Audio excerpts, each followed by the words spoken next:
आइए हम आज की पवित्र आराधना को प्रारंभ करें। हे यहोवा, तेरा वचन आकाश में सदा तक स्थिर रहता है। तेरी सच्चाई पीढ़ी से पीढ़ी तक बनी रहती है। तूने पृथ्वी को स्थिर किया, इसलिए वो बनी है।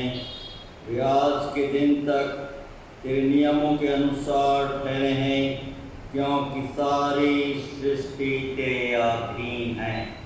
आइए हम अपने सृजनहार, पालनहार, प्राणकर्ता प्रभु के चरणों में प्रार्थना में अपने आप को नतमस्तक करें। सर्व सामर्थी, पराक्रमी, अति तेजों में जीवित प्रभु, हम सब आपकी शरण में आते हैं। निस्संदेह आपके प्रभुत्व को, आपके स्वामित्व को स्वीकार करते हुए धन्यवाद देते हैं इस बहुमूल्य जीवन के लिए, इन शांत क्षणों के लिए और आज के इस पवित्र विश्रामवार के दिन के लिए। और आज जबकि हम अपने निवास स्थान पर रहते हुए आपकी आराधना, आपकी भक्ति, आपकी वंदना करने में लौलीन है, हर एक अपने आराधक गणों को आप नाम बनाम आशीर्वादित कीजिए। हम धन्यवाद देते हैं आपके पवित्र सहायक के लिए। हर पल, हर क्षण और हर एक परिस्थितियों में हमारी सहायता, हमारी रक्षा और अगुवाई करता है। प्रेमी पवित्र परमेश्वर पिता, हम क्षमा के प्रार्थी हैं। मन, वचन और कर्म से आपकी पवित्र आज्ञाओं, आपके पवित्र नाम का अनादर किया है। पश्चातापी अंतकरण से परिपूर्ण करते हुए अपने देवे अपनी पवित्र उपस्थिति में निरंतर बनाकर रखिए। धन्यवाद देते हैं आपके नाम के हर एक पवित्र कलीसियाओं, संस्थाओं, संगठनों के लिए, Methodist church in India, Mumbai regional conference के लिए, हर एक आपके दासी, मिशनरी गण, डीकनस, हर एक बड़ी छोटी कलीसियाओं और यहाँ की स्थानीय गौड़ीय कलीसिया की जो महान आज्ञा आपने दी है। प्रेमी पवित्र परमेश्वर पिता, उसे आपसे बल और शक्ति प्राप्त करते हुए हम सब पूरा करने वाले हों। प्रेमी पवित्र परमेश्वर पिता, हम धन्यवाद देते हैं इस स्वतंत्रता के लिए जो आपने हमें प्रदान किया। और इस समय हम प्रार्थना मांगते हैं हमारे राष्ट्र के लिए, हर एक शासक गणों के लिए। प्रेमी पवित्र परमेश्वर पिता, दया कीजिए, शांति स्थापित कीजिए कि मनुष्य मनुष्य से प्रेम करने वाला। प्रेमी पवित्र परमेश्वर पिता, जबकि हम कुछ क्षणों के लिए आपके वचनों पर ध्यान और मनन करने वाले हैं, हम में से हर एक को ये वर प्रदान कीजिए कि प्रेम पवित्र परमेश्वर पिता, हम इस लॉकडाउन में रहते हुए आपकी आराधना आत्मा सच्चाई से परिपूर्ण होकर करें, जो आपकी पवित्र दृष्टि में ग्रहण योग्य है। हर एक आपके आराधक गणों को आपके सामर्थ्य, आपके पराक्रमी, आपके पवित्र हाथों में सुपुर्द करते हैं। हमारी इच्छा नहीं, परंतु आप ही की देवी, आप ही की पराक्रमी अपवित्र इच्छा को हम सब हर क्षण और हर एक परिस्थितियों में निरंतर पूरा करते रहें। ऐसी अलौकिक शक्ति और दिव्य विश्वास से आप हम में से हर एक को बहुत रूप से परिपूर्ण कीजिए। ये प्रार्थना हम अपने त्रिएक पिता, पुत्र, पवित्र आत्मा के नाम में होकर मांगते हैं। सुनिए और ग्रहण कीजिए दया के सागर। आमीन। आइए इस समय प्रभु की स्तुति और प्रशंसा करते हुए अपनी गीत की पुस्तक में से गीत नंबर 12 गाएंगे, जिसके बोल इस प्रकार से हैं। मैं यीशु के साथ नूर में चलूँगा, दिन और रात उसके पीछे मैं चलूँगा। मैं यीशु के साथ नूर में चलूँगा, दिन और रात उसके पीछे मैं चलूँगा, पीछे चलूँगा, कदम पाऊँगा। यीशु मेरा मोती मस्तूर, चलते चलते नूर में यीशु के के साथ हालेलुया चलते चलते पाऊंगा यीशु के हाथ। नूर में मैं रहूंगा सदा पाऊंगा, मैं नूर में चलता चलूंगा। मैं यीशु के साथ नूर में चलूंगा, जब कभी आवाज उसकी सुनूंगा, उसे गाऊंगा, तुझे सब दूंगा, यीशु मेरा मुझे मजबूर। चलते चलते यीशु के साथ हालेलुया चलते चलते पाऊंगा यीशु के हाथ। नूर में मैं रहूंगा सदा पाऊंगा, मैं नूर में चलता चलूंगा। मैं यीशु के साथ नूर में चलूंगा, ताकते ताकते रोज मदद पाऊंगा। रंजा खुशी हो या नजदीक हो, यीशु मेरा मुझे मजबूर। चलते चलते ढूंढे यीशु के साथ हालेलुया चलते चलते पाऊंगा यीशु के हाथ। नूर में मैं रहूंगा सदा पाऊंगा, मैं नूर में चलता चलूंगा। मैं यीशु के साथ नूर में चलूंगा, अपनी आँख की तरफ लगाऊंगा, अपने सभी घंटा है यीशु मेरा मुझे मजबूर।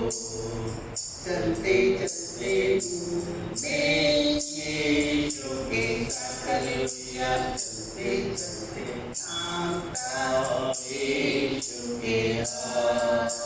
नूर में मैं रहूंगा सदा पाऊंगा, मैं नूर में चलता चलूंगा। आइए इस समय हम प्रभु का धन्यवाद देते हुए और अपने विश्वास का प्रकटीकरण करते हुए हम सब मिलकर प्रेरितों के विश्वास को साथ साथ बोलेंगे। मैं विश्वास करता हूँ सर्वशक्तिमान पिता पर, जो स्वर्ग और पृथ्वी का सृजनहार है, और उसके इकलौते पुत्र हमारे प्रभु यीशु मसीह पर, जो पवित्र आत्मा से देहधारी होकर मरियम नाम कुमारी से उत्पन्न हुआ, पैंतुस पिलातुस के राज में दुख उठाया, क्रूस पर चढ़ाया गया, मर गया और गाड़ा गया, तीसरे दिन मृतकों में से जी उठा, स्वर्ग पर चढ़ गया और सर्वशक्तिमान ईश्वर पिता के दाहिने हाथ जा बैठा, जहाँ से वो मृत्यु और मृतकों का न्याय करने को फिर आएगा। मैं विश्वास करता हूँ पवित्र आत्मा पर, प्रचलित पवित्र कलीसिया पर, पवित्र लोगों की संगति, पापों की क्षमा, देह के जी उठने और अनंत जीवन पर। आमीन। आइए सनम प्रभु का धन्यवाद करते हुए आज का जो पवित्र मन्ना प्रभु ने हम सबों के आत्मिक जीवन के उत्थान के लिए रख छोड़ा है। पुराने शास्त्र में से भजन संहिता उसका 90 अध्याय पहले पद से लेकर 10 पद तक में पाया जाता है, जिसका शीर्षक है परमेश्वर और मनुष्य। और मैं अनुरोध कर रहा हूँ पास्टर मोहनी गहरी से आज के इस पवित्र शास्त्र भाग को हम सबों के लिए पढ़ें।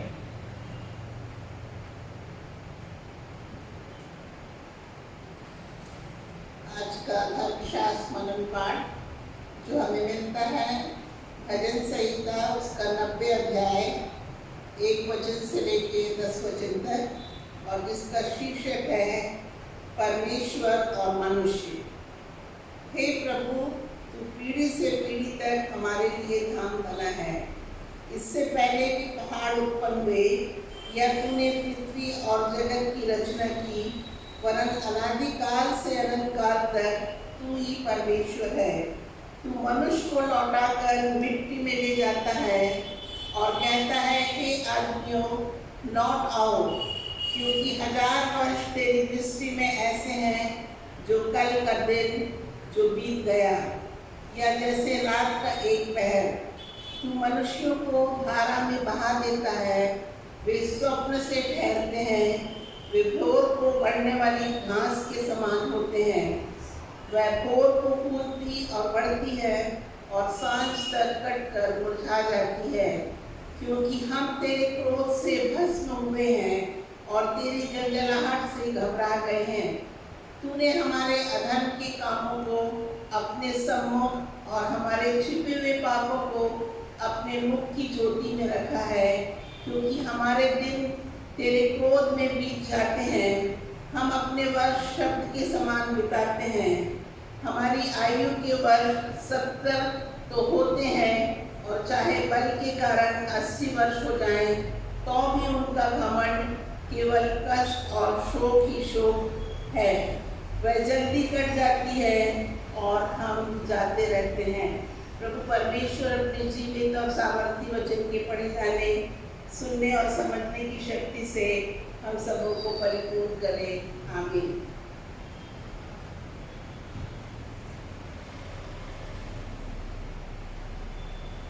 आइए इससे पहले वचनों पर कुछ क्षणों के लिए ध्यान और मनन करें। हम प्रभु से आशीष की प्रार्थना मांगें। सर्वसामर्थी, पराक्रमी, अति तेजोमय जीवित प्रभु, धन्यवाद देते हैं इन शांत क्षणों के लिए, आपके सामर्थ्य जीवित पवित्र वचनों के लिए। और आज जबकि हम कुछ क्षणों के लिए आपके वचनों पर ध्यान और मनन करने वाले हैं, हम में से हर एक को हमारे मनों की एकाग्रता से परिपूर्ण कीजिए, कि हम सबों का ध्यान और मनन आपकी पवित्र दृष्टि में ग्रहण योग्य हो, क्योंकि आप ही हमारे दृढ़ गढ़, बल और चट्टान है। ये प्रार्थना हम अपने त्रिएक पिता, पुत्र और पवित्र आत्मा के नाम में होकर मांगते हैं। सुनिए और ग्रहण कीजिए दया के सागर। आमीन।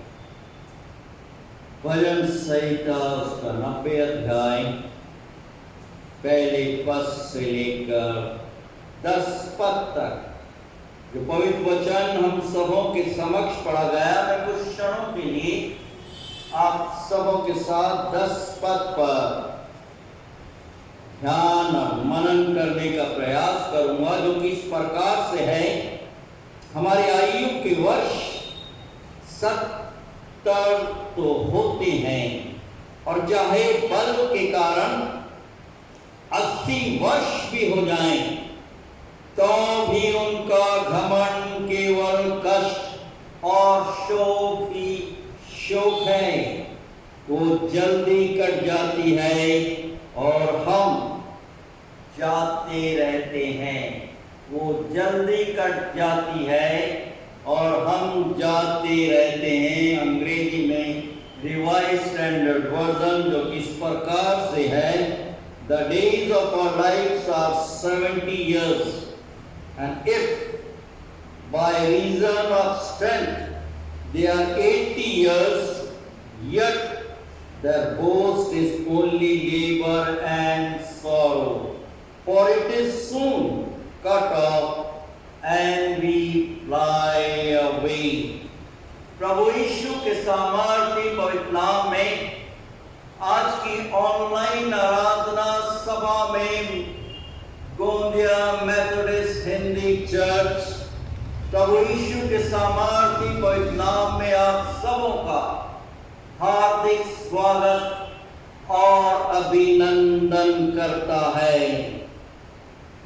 प्रियो, वचन के आईने में हम देख रहे हैं कि मूसा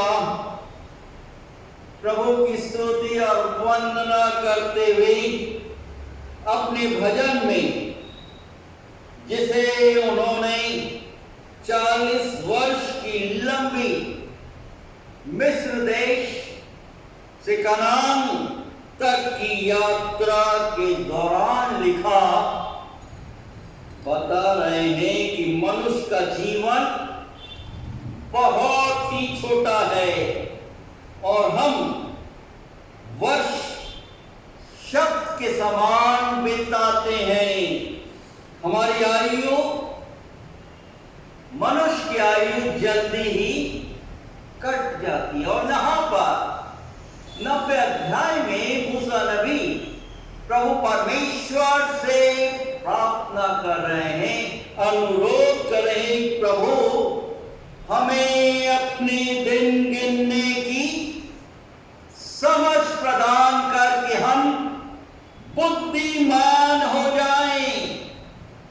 बहुत ही सुंदर प्रार्थना है, प्रेरणादायक प्रार्थना है। एक व्यक्ति विशेष, हर एक विश्वासियों के लिए, उनके दिन प्रतिदिन के व्यक्तिगत पारिवारिक जीवन के लिए नितांत आवश्यक है। प्रियोज, मनुष्य की जिंदगी इतनी भी लंबी नहीं होती जितना हम सोचते हैं। हमारे दिन बिना किसी उद्देश्य और मकसद के पंख लगाकर उड़ जाते हैं बहुत से मनुष्य। सुबह होती, शाम होती और जिंदगी रोही तमाम हो जाती है। जीवन ऐसे ही व्यतीत हो जाता है। जीवन की भगदौड़ में हमारे भविष्य की योजनाएं, आपने देखा होगा, अनुभव किया होगा, धरी की धरी रह जाती है। हम सोचते तो जरूर हैं कि प्रभु के लिए हम बड़ा काम करेंगे, परंतु प्रश्न है कि कब हम प्रभु के लिए बड़ा काम करेंगे। हमें लगता है कि अभी तो बहुत दिन जीना है, अभी तो बहुत दिन बाकी है। जीवन का उद्देश्य, मनुष्य के जीवन का उद्देश्य आप अपनी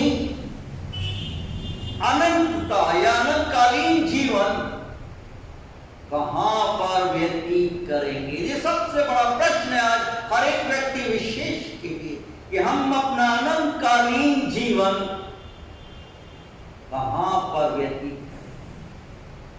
वर्षों पहले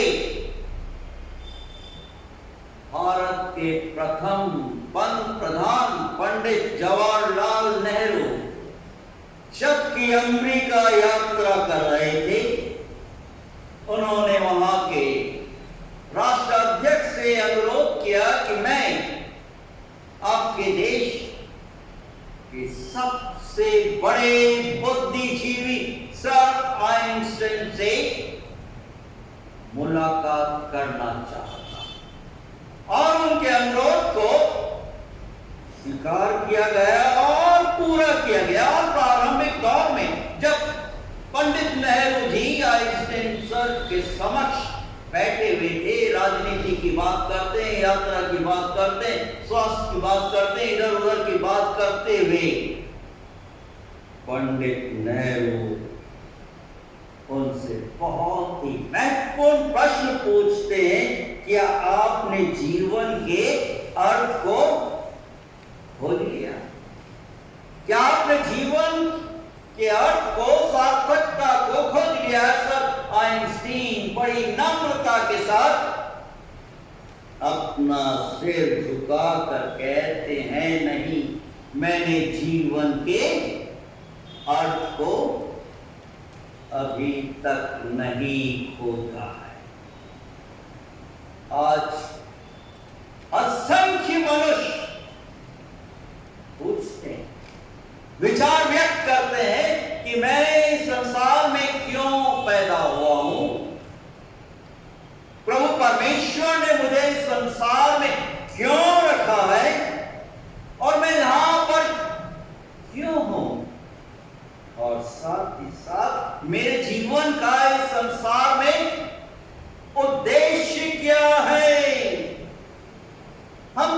वक्त मनुष्यों के मनों में इस प्रकार के विचार आते रहते हैं।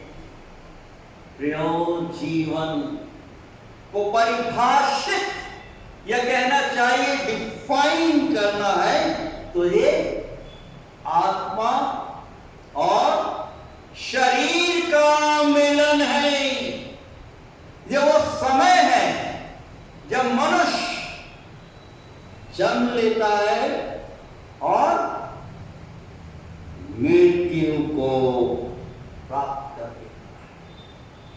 निस्संदेह जीवन एक भरोसा और ये एक लोन या कहना चाहिए उद्धार के रूप में प्रभु परमेश्वर ने निर्धारित समय के लिए दिया है। और इसी सच्चाई को प्रभु का भक्त अय्यूब अपनी पुस्तक के पहले अध्याय में बड़ी स्पष्टता के साथ वर्णन कर रहे हैं, हमें जता रहे हैं कि मनुष्य को इस संसार में नग्न अवस्था में आता है और चला जाता है। और 21 पद में बोल रहे हैं प्रभु की महिमा का बयान करते हुए कि प्रभु परमेश्वर ने दिया और प्रभु परमेश्वर ने बुला लिया, उसके नाम की महिमा हो। प्रियो, सबसे बड़ा प्रश्न जो हमारे मन मस्तिष्क में आता है कि हम किस प्रकार से पैदा हुए। हम सब जानते हैं हमारे मां पिता के द्वारा हम इस संसार में प्रभु की महान योजना के अंतर्गत पैदा हुए हैं। और जबकि हम प्रभु के वचनों पर ध्यान मनन करते हैं तो हम बहुत ही स्पष्ट रूप से देख रहे हैं अदन की वाटिका में प्रभु परमेश्वर ने अपने वचन की सामर्थ के द्वारा इस सृष्टि की, ब्रह्मांड की, मनुष्य की रचना की। और हम देख रहे हैं यहां पर कि मिट्टी में से प्रभु परमेश्वर ने मनुष्य को अपने पवित्र स्वरूप में सृजा।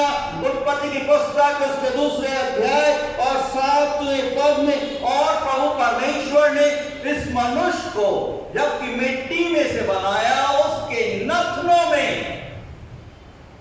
जीवन का श्वास फूंक दिया और आदम जीवित प्राणी बन गया।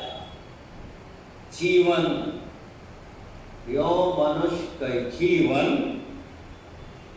में एक गुणवत्ता, एक कैरेक्टरिस्टिक, एट्रीब्यूट है या कहना चाहिए विशेषता है जो हर एक व्यक्ति विशेष को स्वभाव के रूप में प्रभु परमेश्वर के द्वारा प्राप्त होती है।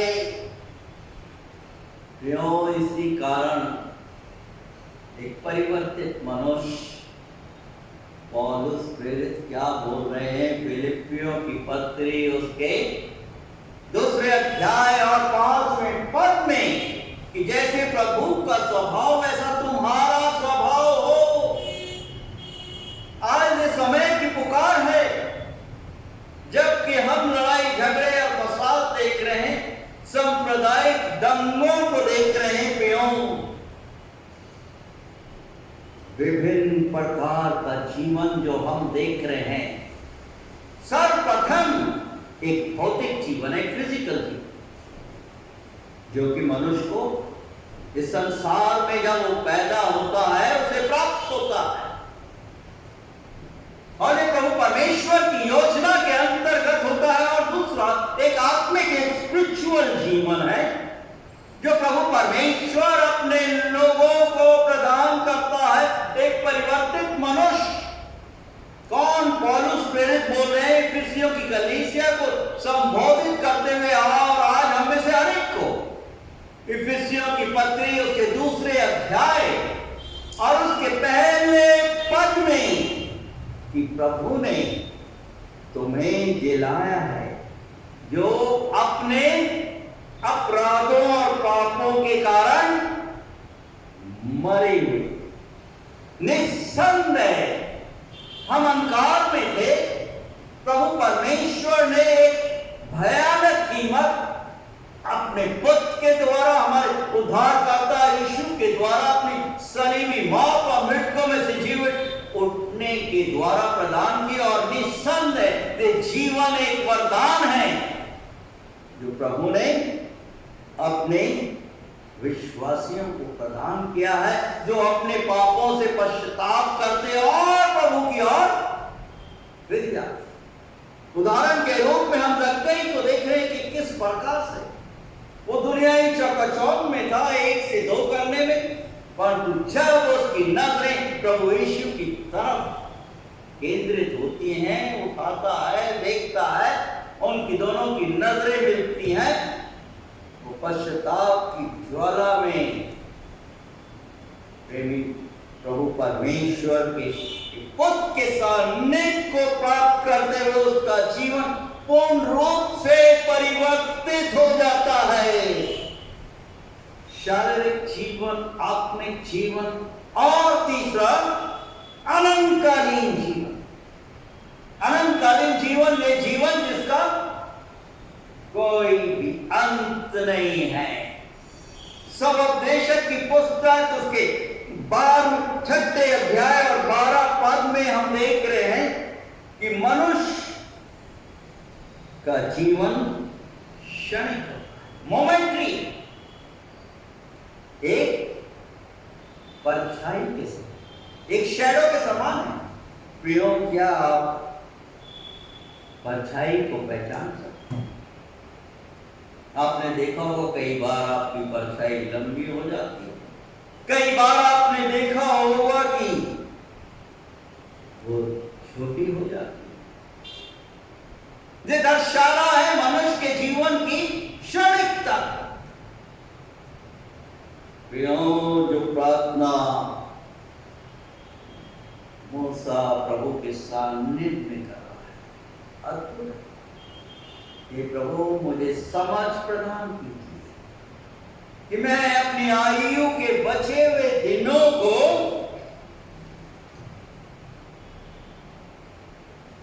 बुद्धिमान के समान व्यतीत। आज ये मेरी और आप सबों की प्रार्थना होनी है, प्रभु हमें अपने दिन गिनने की समझ प्रदान करके हम बुद्धिमान हो जाएं, हम भीड़ के समान और भीड़ के लोगों में गुम नहीं जाए। आज असंख्य लोग हम देख रहे हैं उस चौड़े मार्ग में दौड़े जा रहे। निस्संदेह मनुष्य का जीवन एक पानी के समान। वचन के आईने में हम देख रहे हैं दूसरे शमूएल की पुस्तक, क्षमा कीजिए, उसके 14 अध्याय और 14 पद में कि जब पानी जमीन पर गिर जाता है तो उसे उठाया नहीं जा सकता। मनुष्य का संसार से विदा होना भी कुछ इसी प्रकार से है। प्रियो, अय्यूब बोल रहे हैं अपनी पुस्तक के 14 अध्याय और पहले और दूसरे पद में प्रभु की आत्मा से परिपूर्ण होते हुए बोल रहे हैं कि मनुष्य का जीवन तो एक पुष्प, एक फूल के समान। अपनी पुस्तक के 14 अध्याय और पहले पद में बोल रहे हैं मनुष्य जो स्त्री से जन्मा होता है वे थोड़े दिनों का और दुख से भरा रहता है। वो फूल के समान खिलता है, तोड़ा जाता है, मुरझा जाता है और समाप्त हो जाता है। आपने बहुत से ऐसे फूल देखे होंगे जो बर्ड के अंदर ही रहकर वो खिल नहीं पाते, समय से पहले ही समाप्त हो जाते हैं। असंख्य लोगों का जीवन भी हम देख रहे हैं कुछ इसी प्रकार से समाप्त हो जाए। मनुष्य के जीवन की अवधि लेंथ संसार में कितना, सबसे पहले मनुष्य सोचता है, विचार करता है, मेडिकल साइंस को अपने समक्ष रखता है कि अगर ऐसा हो जाता, अगर वैसा हो जाता तो हम ऐसा कर लेते और हमारे प्रियजन हमारे बीच में रहते। वचन के आईने में हम देख रहे हैं उत्पत्ति की पुस्तक उसके 5वें अध्याय में जल प्रलय से पहले मनुष्यों की आयु बड़ी लंबी होती है, 846 ईयर्स, और जल प्रलय के बाद 393 ईयर्स मनुष्य जीवित है। परंतु मूसा के समय, जैसे मूसा यहां पर भजन संहिता उसके 90 अध्याय और 10वें पद में प्रभु के सानिध्य में अपने आप को अर्पित करते हुए बोल रहे हैं, हमारी आयु के वर्ष 70 तो होते हैं, और चाहे बल के कारण 80 वर्ष भी हो जाए तो भी उनका घमंड करना केवल कष्ट और शोक है, वो जल्दी ही कट जाती और हम जाते रहते हैं, यानी मतलब हम मर जाते। और यहां पर अय्यूब 14 अध्याय और पहले पद में बोल रहे हैं कि मनुष्य जो स्त्री से जन्म होता है वो थोड़े दिनों का होता है और दुख से भरा रहता है, और वो फूल के समान खिलता फिर तोड़ा जाता और छाया की रीति पर ढल जाता है, समाप्त हो जाता है।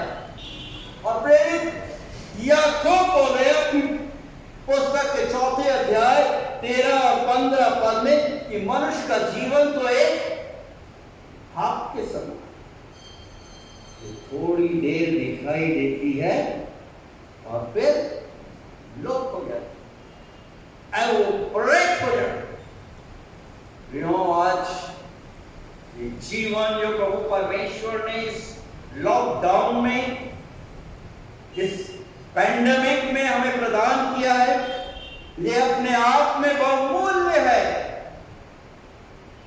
सार्वभौमिक प्रभु परमेश्वर की महान योजना के अंतर्गत प्रभु परमेश्वर ने हर एक मनुष्यों को इस धरती पर अपने परिवार में, समाज में रखा है कि वो प्रभु परमेश्वर से जुड़ा रहे, प्रभु परमेश्वर से संगत बनाकर रखे। एक बुद्धिमान मनुष्य अपने शिष्यों को संबोधित करते हुए बोलते हैं कि मृत्यु की तैयारी करो, मृत्यु की तैयारी करो, मृत्यु से पहले। शिष्यगण विरोध करते हैं, बोलते हैं हो सकता है कि हम कल ही मर जाएं, हो सकता है कल ही संसार से विदा हो जाएं। और जब बुद्धिमान गुरु बोलते हैं तो क्यों ना आज ही से इस संसार से विदा होने की तैयारी क्यों ना कर लेते हो। इस घटना एक सच्चाई को प्रकट करती। मैं नहीं जानता, आप नहीं जानते कि कल क्या होगा, शाम को क्या होगा। सब कुछ उस सामर्थ्य प्रभु परमेश्वर के पवित्र हाथों में। हम तो एक पतंग के समान है और डोरी उस सामर्थ्यवान प्रभु परमेश्वर के पवित्र हाथों में कब वो खींचे, कब वो अपने पास हमें बुला ले। हमारा जीवन तो क्षणिक है, मोमेंटरी है, हमें तैयारी करके रखना है। आज प्रश्न सबसे महत्वपूर्ण कि मनुष्य अपने व्यक्तिगत जीवन में किस प्रकार से तैयारी कर रहा है और किस प्रकार से उस अनंतता के जीवन में उसमें प्रविष्ट है, जिसके लिए प्रभु परमेश्वर ने अपने इकलौते पुत्र को सलीबी मौत के लिए अर्पित कर दिया कि उनके कोड़े खाने, उनके पवित्र लहू बहाए जाने और मृतकों में से जीवित उठने के द्वारा अनंतता के मार्ग को हम सबों के लिए तैयार कर दिया। जो उस पर विश्वास करते हैं, प्रभुओं का प्रभु अति शीघ्र आएगा। प्रश्न है कि आप अनंतता कहां पर व्यतीत करोगे? प्रियो, दो अनंतता है। एक वो अनंतता है एवरलास्टिंग लाइफ, जहां पर हम प्रभु परमेश्वर के सानिध्य में उस स्वर्गीय मिरास में रहेंगे।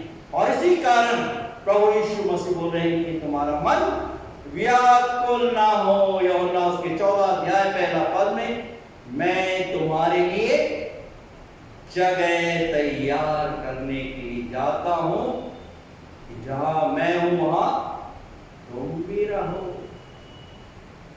आज लॉकडाउन, पेंडेमिक का समय, भरपूरी का समय प्रभु परमेश्वर ने अपने लोगों को प्रदान किया। और दूसरा वो अनंतता का जीवन है जहां पर पीड़ा, जहां पर दुख है। चुनाव व्यक्ति विशेष को करता है। बहुत से लोग बोलते हैं, ऐसा आप देख लें, हम लोग गाड़ियां चलाते हैं उसमें न्यूट्रल क्या होता है, गियर होता है। प्रभु के समक्ष कुछ न्यूट्रल, तटस्थता या कहना चाहिए निष्क्रियता मनुष्य की नहीं चलेगी। हमें निर्णय लेना। प्रभु परमेश्वर ने अवसर प्रदान किया और सबसे सुंदर उदाहरण हम देख रहे हैं लूका रचित सुसमाचार की पुस्तक उसके 16 अध्याय 19 से 31 पद में एक धनी मनुष्य और एक निर्धन लाजर के वर्णन को, जीवन के वर्णन को देख रहे हैं, जो आज के असंख्य मनुष्य की सार्थकता को, वास्तविकता को प्रदर्शित कर रहा है। ये धनी मनुष्य किसी को कुछ नहीं समझता, शान और शौकत के साथ जीवन व्यतीत कर रहा था। और हम देखते हैं उधर दूसरा निर्धन कंगाल लाजरस उस धनी मनुष्य की डेवड़ियों पर पड़ा रहता था। उसकी हालत बहुत दयनीय थी, दर्दनाक थी और दोनों मर जाते। और मरने के उपरांत प्रियों, हम यहां पर देख रहे हैं लूका रचित सुसमाचार की पुस्तक उसके 16 अध्याय और 22वें पद में कि ऐसा हुआ कि वो कंगाल मर गया, क्षमा कीजिए 21 पद, और वो चाहता था कि धनवान की मेज से जूठन से अपना पेट भरे, यहां तक कि कुत्ते भी आकर उसके घावों को चाटते थे। और ऐसा हुआ वो कंगाल मर गया और स्वर्गदूतों ने उसे लेकर इब्राहिम की गोद में पहुंचाया। वो धनवान भी मरा और कहां है, और वहां उसने क्या करना है, अधोलोक में उसने पीड़ा में पड़े हुए अपनी आंखें उठाई और दूर से इब्राहिम की गोद में लाजर को देखा। तब उसने पुकार कर कहा, हे पिता इब्राहिम, मुझ पर दया करके लाजर को भेज दे ताकि वो अपनी उंगली का सिरा पानी में भिगोकर मेरी जीभ को ठंडी करे, क्योंकि मैं इस ज्वाला में तड़प रहा हूं। आज दिन तक तो उसने कभी प्रार्थना करने की सोची ही नहीं। अब प्रार्थना कर रहा है, अनुरोध कर रहा है, मिन्नत कर रहा है, पर तो इब्राहिम ने कहा, हे पुत्र, स्मरण कर कि तू अपने जीवन में अच्छी वस्तुएं ले चुका और वैसे ही लाजर बुरी वस्तु, परंतु अब वो यहां शांति पा रहा है और तू अधोलोक में तड़प रहा। इन सब बातों को छोड़कर पिता इब्राहिम क्या बोल रहे हैं कि इन सब बातों को छोड़कर हमारे और तुम्हारे बीच में एक भारी गड्ढा ठहराया गया कि जो यहाँ से उस पार तुम्हारे पास जाना चाहे वे ना जा सके और ना कोई वहां से इस पार हमारे पास आ सके। फिर वो मिन्नत कर रहा है, अनुरोध कर रहा है। उसने कहा तो हे पिता, मैं प्रार्थना करता, विनती करता हूं कि तू उसे लाजर को मेरे पिता के घर भेज दे, क्योंकि मेरे 5 भाई हैं, वो उनके समान इन बातों की गवाही दे।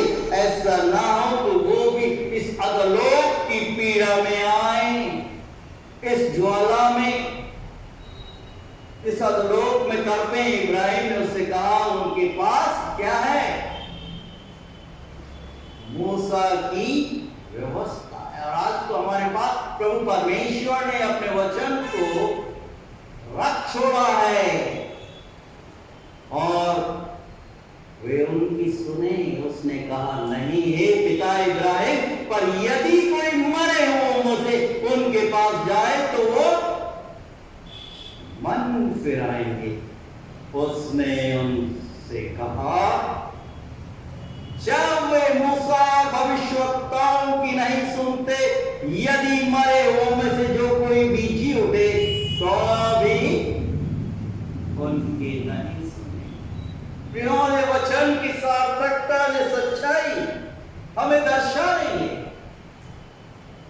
उस अनंतता की बात, वो स्वर्गीय मिरास और वो अधोलोक की पीड़ा, चुनाव व्यक्ति विशेष को, एक परिवर्तित मनुष्य। कौन? पौलुस प्रेरित दुनियाई चौकचौंध में रहते हुए दमिश्क के मार्ग पर दौड़ा जा रहा था। फिलिपियों की कलीसिया को संबोधित करते हुए पहले अध्याय और 21 पद में क्या बोल रहे हैं? बहुत ही सुंदर तरीके से आत्मिक रूप से हम में से हर एक को जागृत करते हुए बोले कि मेरे लिए जीवित रहना तो मसीह है और मर जाना। और कोरिन्थ की कलीसिया को संबोधित करते हुए बोल रहे हैं कि हम तो रूप को देखकर नहीं परंतु विश्वास के साथ चलते हैं। प्रियों, निस्संदेह सही यही है कि जीवन मनुष्य का छोटा है और मृत्यु तो निश्चित है। जब संसार में उत्पन्न हुआ है, पैदा हुआ है, तो निश्चित है एक दिन तो जाना, मृत्यु तो निकट है। और आवश्यकता है, क्या आवश्यकता है? कि हमें चुनाव और सही चुनाव करना और प्रभु यीशु को अपने मन मस्तिष्क में, अपने हृदय में आमंत्रित करना है। प्रभु, आप मेरे हृदय में, मेरे अशांत मन को शांति प्रदान कीजिए और मेरे हर एक घने पापों को अपने पवित्र लहू से धोकर शुद्ध कर दीजिए कि मैं आपकी संगति में बना। प्रियों, गुनाहों की भीड़ में क्यों मनुष्य दुख हो रहा है? गफलत की नींद में तू क्यों सो रहा है? गुनाहों की भीड़ में तू क्यों सो रहा है और गफलत की नींद में क्यों सो रहा है? तू आजा प्रभु के पास। आज यीशु तुझे बुला रहा है। आज इस पैंडेमिक के समय जबकि परिस्थितियां अनुकूल नहीं, आज हमारी प्रार्थना हो जिस प्रकार से मूसा प्रभु परमेश्वर से प्रार्थना कर रहे हैं, ये प्रभु हमें अपने दिन गिनने की समझ प्रदान कर कि हम बुद्धिमान बन जाए। आइए हम अपने सृजनहार, पालनहार, त्राणकर्ता और अति शीघ्र आने वाले प्रभु के चरणों में नतमस्तक करें, उनसे प्रार्थना मांगे कि प्रभु आप मेरे मन मस्तिष्क में, मेरे हृदय में, मेरे निवास स्थान में, मेरे बच्चों, मेरे निकट संबंधियों हर एक के हृदय में अपने देवी अपनी पवित्र उपस्थिति निरंतर बना कर। आइए हम जैसे प्रार्थना। सर्वसमर्थी पराक्रमी अति तेजोमय जीवित प्रभु, हम धन्यवाद देते हैं इस बहुमूल्य जीवन के लिए, इन शांत क्षणों के लिए जो आपने हमारे व्यक्तिगत, पारिवारिक और कलीसियाई जीवन में प्रदान किया। धन्यवाद देते हैं आपके सामर्थ्य जीवित पवित्र वचनों के लिए जो हमें प्रेरित करते हैं, हमें जागृत करते हैं कि हम आपकी संगत में बने। इस अशांत संसार में जबकि हम जीवन व्यतीत कर रहे हैं, आपका वचन आज, कल और युगान युग तक एक सा है। स्मरण दिला रहा है, आमंत्रित कर रहा है, यदि मेरी प्रजा के लोग जो मेरे नाम से कहलाते नाम और दीन होकर मेरे दर्शन के खोजी और मुझसे प्रार्थना करें और अपने बुरे कृत्यों से फिरें, तो मैं स्वर्ग से उनकी प्रार्थनाओं को सुनूंगा और उनके देश को ज्यों पर त्यों कर दूंगा। आज हमारे देश की जो हालात है आप जानते हैं। हमारे हर एक शासक जनों के लिए प्रार्थना मांगते हैं, हमारे प्रधानमंत्री जी के लिए, राष्ट्रपति के लिए, केंद्रीय मंत्रिमंडल के लिए, हर एक नेता गणों के लिए, महाराष्ट्र प्रांत और हर एक प्रांत। प्रेमी कोई परमेश्वर पिता, जो सांप्रदायिक दंगे हो रहे हैं, आप उन्हें नियंत्रित, अपने लोगों को सद्बुद्धि प्रदान कीजिए कि वो लौट कर आपके पास आ जाए। निसंदेह मनुष्य की जीवन लीला को समाप्त करने के लिए आप लाया और आप स्मरण दिला रहे हैं कि शैतान को चोरी करने, घात करने और नष्ट करने को आया, परंतु मैं इसलिए आया कि तुम जीवन को प्राप्त करो और बहुतायत के जीवन से परिपूर्ण हो जाओ। प्रेमी कोई परमेश्वर पिता, निस्संदेह आप दयालु हैं, अनुग्रहकारी हैं, विलंब से कोप करने वाले हैं। हमारी आयु के बचे हुए दिनों को हम आपके सानिध्य में पवित्रता के साथ, भय के साथ व्यतीत करने वाले, ऐसी समझ से अब हम में से हर एक को इस लॉकडाउन इस समय में प्रदान कीजिए। प्रेमी कोई परमेश्वर पिता, हम आपके वचनों पर ध्यान और मनन करते हुए, उससे बल और शक्ति प्राप्त करते हुए आपकी संगत में निरंतर बने।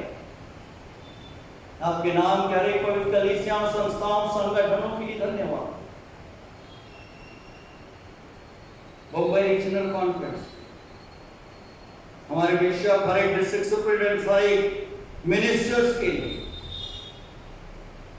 हर एक मिशनरी, हर एक डीकनेस, हर एक छोटी बड़ी कलीसिया महान आज्ञा की आपसे बल और शक्ति प्राप्त करते हुए पूरा करने वाले गोंदिया कलीसिया की आत्मिक उन्नति, बढ़ोतरी में सहायता कीजिए। हर एक परिवारों के, हर एक बड़े छोटों के लिए प्रार्थना, और विशेष रूप से जो आपसे दूर चले गए, जो प्रेमी कोई परमेश्वर पिता आपकी आज्ञाओं और आपकी कलीसिया का अनादर करते, आपके नाम का अनादर करते, उन्हें सद्बुद्धि प्रदान की। हम जानते हैं ऐसा तो होना, ये अंतिम और कठिन दिन।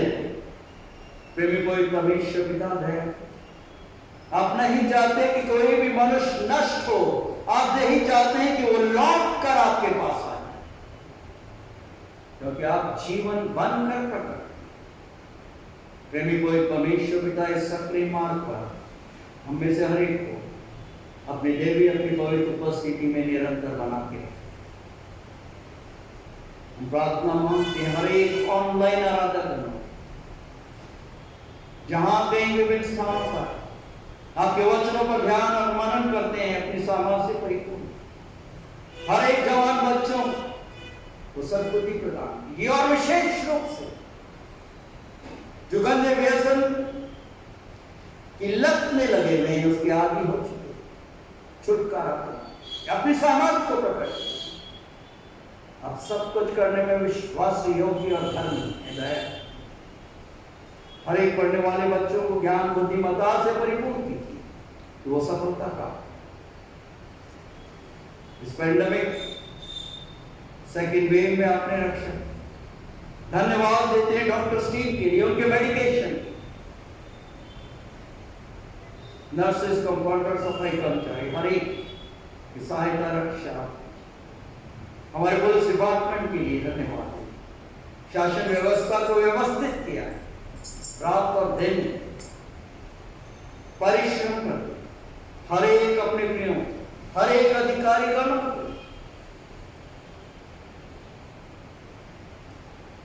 अपने सामर्थ्य से परिपूर्ण डीवाईएसपी, डीएसपी और हर एक कमांडोज के लिए प्रार्थना, उनके परिवारों के लिए, उनकी सुरक्षा के लिए सहायता रक्षा करें और अपनी महिमा के लिए निरंतर उपयोग, हर एक दुखी और शोकितों के आत्माओं को पहुंचे। प्रेमी कोई परमेश्वर पिता अपने वचनों के द्वारा हमें स्मरण दिलाया है कि जीवन तो क्षणिक आज है, कल नहीं, परंतु वो अनंतकालीन जीवन है जो आप अतिशीघ्र आकर हमें अपने स्वर्गीय मिरास में धाम में पहुंचाने उस पवित्र दिन के लिए हमेशा हर एक को तैयार। हमारे प्रिय जो के हमसे बिछड़ चुके हैं आज आपके पास, उनके योगदान, उनके प्रेम, उनके परिश्रम के लिए धन्यवाद। प्रेमी को एक परमेश्वर पिता, हम आपसे मिलना, आपसे नाम अनुरोध कर हमारे रिकॉर्डिंग टीम के, आपकी बेटी भाई नितिन के लिए, आपकी बेटी बहन मंजू के, संपूर्ण यादव घराने, उनके बच्चों के, निकट संबंधियों, हर एक की सहायता रक्षा हुई। आपने अपने दास और दासी के घराने और बेटे की रक्षा, आने वाले दिनों में भी आप हमारा सहायक और मददगार, हर एक ऑनलाइन आराधक की सुरक्षा के लिए प्रार्थना, हर एक बीमारों की चंगाई के लिए प्रार्थना, स्पर्श सर से लेकर पाओ और अपने कोई लहू से धोकर कौन चंगाई प्रदान। हर एक अनुदानकर्ताओं के लिए धन्यवाद, जिन्होंने इस लॉकडाउन में अपनी घट्टी में से आपके राज के विस्तार के लिए अपनी भेंटों पर विशेष रूप से आशीर्वादित और अपनी महिमा, अपने गौरव के लिए निरंतर उपयोग। हम अपने शरीर, प्राण और आत्मा समेत अपने आप और हमारे हर एक प्रिय निकट संबंधी आपके सामर्थ्य, आपके पवित्र हाथों में सुपुर्द कर। ये प्रार्थना हम अपने त्रिएक पिता पवित्र आत्मा के नाम में होकर मांगते, जिन्होंने हम सबों को इस प्रकार से भी प्रार्थना करना सिखाया है। ऐ हमारे पिता, आप जो कि स्वर्ग में हैं, आपका नाम पवित्र माना जाए, आपका राज आए, आपकी इच्छा जैसे स्वर्ग में पूरी होती है वैसे इस पृथ्वी पर पूरी हो। हमारे दिन प्रतिदिन की रोटी आज हमें दीजिए और जैसे हम अपने अपराधों को क्षमा करते हैं वैसे हमारे अपराधों को क्षमा कीजिए और हमें परीक्षा में मत डालिए, परंतु बुराई से बचाइए, क्योंकि राज, पराक्रम और महिमा सदा आप ही का है। आमीन। आइए हम आशीष वचन ग्रहण करें और अब हमारे प्रभु परमेश्वर पिता का अनुग्रह, प्रभु यीशु जी का प्रेम और पवित्र आत्मा की सुंदर, मधुर और अलौकिक सहभागिता हम सबों के साथ, हर एक ऑनलाइन आराधक गणों के साथ आज से लेकर हमेशा हमेशा और युगान युग तक निरंतर होती रहे। आमीन। यीशु की शोभा दिखा